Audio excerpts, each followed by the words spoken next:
নমস্কার বন্ধুরা, পশ্চিমবঙ্গ সরকারের স্কুল শিক্ষা দপ্তর সম্প্রতি অনুদানপ্রাপ্ত বা গ্র্যান্ট ইন এইড প্রতিষ্ঠানের শিক্ষক এবং শিক্ষাকর্মী এবং পেনশনারদের বকেয়া মহার্ঘ ভাতা বা ডিয়ারনেস রিলিফের হিসাব চেয়ে একটি গুরুত্বপূর্ণ বিজ্ঞপ্তি জারি করেছে।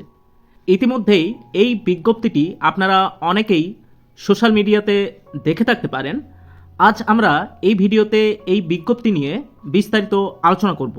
আপনারা যদি আমাদের চ্যানেলে নতুন হয়ে থাকেন তাহলে অবশ্যই চ্যানেলটি সাবস্ক্রাইব করে রাখার অনুরোধ রইল। রাজ্য অর্থ দপ্তরের নির্দেশের উপর ভিত্তি করে জানুয়ারি 2016 থেকে ডিসেম্বর 2019 পর্যন্ত মোট 84 মাসের বকেয়া ডিএ এবং ডিআর সংক্রান্ত বিস্তারিত তথ্য জমা দেওয়ার নির্দেশ দেওয়া হয়েছে। এই পদক্ষেপের মাধ্যমে দীর্ঘদিন ধরে আটকে থাকা বকেয়া মেটানোর প্রক্রিয়া আরও এক ধাপ এগোলো। গত 13 মার্চ 2026 তারিখে পশ্চিমবঙ্গ সরকারের অর্থ দপ্তরের একটি মেমো নাম্বার 998AP2 প্রকাশ করে এই বিজ্ঞপ্তিতে অনুদানপ্রাপ্ত শিক্ষা প্রতিষ্ঠান এবং পঞ্চায়েত, পৌরসভা এবং অন্যান্য বিধিবদ্ধ সংস্থার কর্মী এবং পেনশনারদের বকেয়া মহার্ঘ ভাতা মেটানোর কথা উল্লেখ করা হয়েছে। অর্থ দপ্তরের এই নির্দেশিকার পরই 16 মার্চ স্কুল শিক্ষা দপ্তরের ডেপুটি সেক্রেটারি সংশ্লিষ্ট সব দপ্তরে দ্রুত হিসাব পাঠানোর নির্দেশ দেন।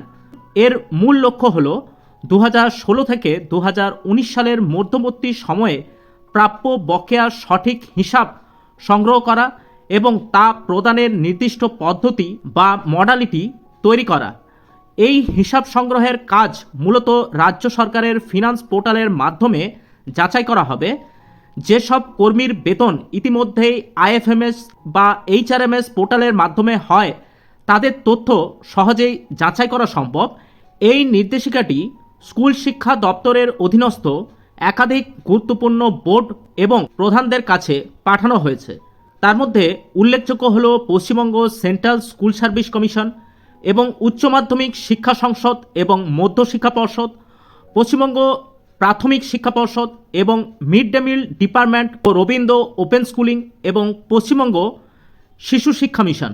আপনারা নোটিফিকেশনটি দেখতে পাচ্ছেন এবং এখানে স্কুল শিক্ষা দপ্তরের পক্ষ থেকে মূলত 3টি নির্দিষ্ট তথ্য চাওয়া হয়েছে। এই 3টি তথ্য হল সংশ্লিষ্ট দপ্তরের অধীনস্থ সমস্ত কর্মরত শিক্ষক এবং শিক্ষাকর্মী এবং পেনশনারদের পূর্ণাঙ্গ তালিকা চাওয়া হয়েছে এবং প্রত্যেক কর্মীর বেতন এবং ভাতার অ্যাথেন্টিকেটেড বা অনুমোদিত তথ্য চাওয়া হয়েছে এবং জানুয়ারি 2016 থেকে ডিসেম্বর 2019 পর্যন্ত এই মোট 84 মাসের প্রতি মাসের প্রাপ্ত মহার্ঘ ভাতা বা ডিআরের বিস্তারিত বিবরণ জানতে চাওয়া হয়েছে।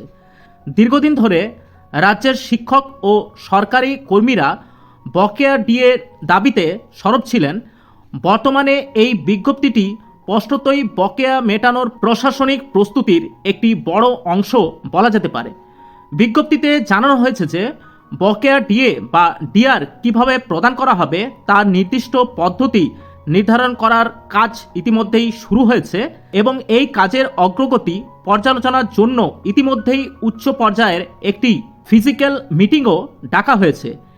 এই বৈঠকের পর অনুমোদনপ্রাপ্ত প্রতিষ্ঠানের কর্মীদের বকেয়া মেটানোর বিষয়ে চূড়ান্ত রূপরেখা তৈরি করা হবে।